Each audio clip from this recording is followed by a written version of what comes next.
اور آپ کی شان کتنی اعلیٰ ہے کہ پوری انسانیت اولاد آدم کی سرداری اللہ نے محمد کریم کو دی ہے صلی اللہ علیہ وسلم۔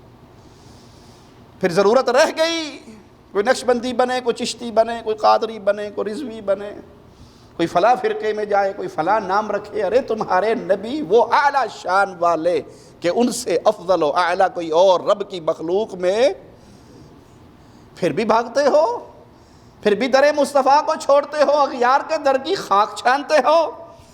وَأَوَّلُ مَن يَنشَقُّ عَنْهُ الْقَبْرُ، ایک شان تو یہ ملے گی کہ سب سے بڑا رتبہ سرداری کا اللہ نے مجھے دیا ہے، سب سے پہلے میری قبر کھولی جائے گی، سب سے پہلے پیارے نبی صلی اللہ علیہ وسلم کی قبر کھلے گی۔ وَأَوَّلُ شَافِعٍ وَأَوَّلُ مُشَفَّعٍ، سب سے پہلے میں سفارش کروں گا اور سب سے پہلے میری سفارش ہی قبول ہوگی۔ کسی نے کسی بابا جی کو پکڑا ہوا ہے، کسی نے کسی پیر جی کو پکڑا ہوا ہے، زندہ پیروں پہ بھی لڑائی ہے اور مردہ پیروں پہ بھی لڑائی ہے۔ کل ہی ایک چکوال کے گاؤں کی پوسٹ ہمارے پاس پہنچی، کسی نے اپنے پیر صاحب کو دفنایا، اس کا مزار بنایا، ابھی دکان بڑی نہیں بنی تھی، صرف 4 دیواری اور پکی قبر ہی تھی۔ دوسری پارٹی آئی، رات کو سائیڈ سے قبر پھاڑ کے بابا کٹ کے لے گئی کہ سارے عمر تو روٹی ہم کھلاتے رہے اور پیر صاحب اینڈ ٹائم پہ ان کے گھر جا کے مر گئے اور انہوں نے قبضہ کر لیا، کاروبار ہم نے کرنا تھا، پلاننگ ہماری تھی، اغوا کر لیا پیر نے۔ اس نے زندہ کو تو مرید کھینچتے ہی کھینچتے ہیں یا مردوں کو بھی نہیں چھوڑتے۔ قبر پھٹی ہوئی ہے اور بابا جی چکوال میں اس قبر میں سے غائب ہے مشکل کشا صاحب، حاجت روا صاحب۔ اب بھی نہ عقل آپ کی توحید کو سمجھے، جو بابا اپنی لاش کو اغوا ہونے سے نہ بچا سکا، وہ اندر پڑا حاجت روا بھی ہے، مشکل کشا بھی ہے، فریاد رس بھی ہے اور اولاد بھی دیتا ہے اور سارا کچھ دیتا ہے۔ انا للہ و انا الیہ راجعون۔ سب سے بڑی ہستی انسانوں میں وہ محمد الرسول اللہ صلی اللہ علیہ وسلم کی ہستی ہے۔ سب سے پہلے آپ نے شفاعت کرنی ہے اور سب سے پہلے آپ کی سفارش قبول ہونی ہے۔ اب کوئی اور آپ سے بڑا ہو تو وہ ہمیں لا کے دکھاؤ، اس کے نام پہ فرقے بنا لیں۔ اللہ کی قسم یہ پیغام آپ کو سوائے اہل الحدیث کے کسی سٹیج سے نہیں ملے گا کہ محمد سے بڑھ کر کوئی عظیم رب نے پیدا کیا ہی نہیں ہے صلی اللہ علیہ وسلم۔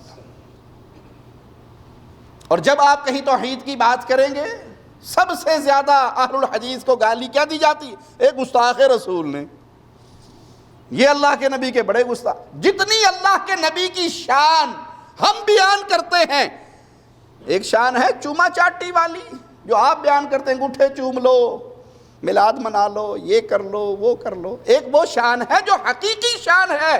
نماز قبول ہوگی تو وہ جس پر مصطفیٰ نے مہر لگائی، حج قبول ہوگا تو وہ جس پر مصطفیٰ نے مہر لگائی، عمل قبول ہوں گے تو وہ جس پر مصطفیٰ نے مہر لگائی، اس کے علاوہ کوئی عمل قبول نہیں ہوں گے۔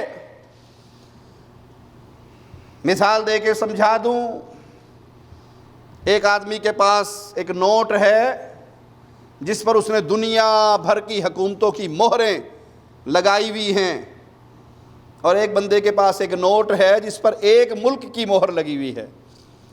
اب یہ جائے بقالے پر دودھ لینے کے لیے اور وہ جو اتنی زیادہ مہروں والا نوٹ دے دے، کیا خیال ہے دودھ مل جائے گا؟ یا پولیس کو کال کر کے وہ گرفتار کروا دے گا، فراڈیا آیا جو 2 نمبر نوٹ لے کے، اور وہ کہے دیکھو میرے نوٹ پر 100 ملکوں نے مہر لگائی ہے، 100 ملکوں کی مہریں میں نے یہاں پہ لگائی ہوئی ہے، مان لو اس کو؟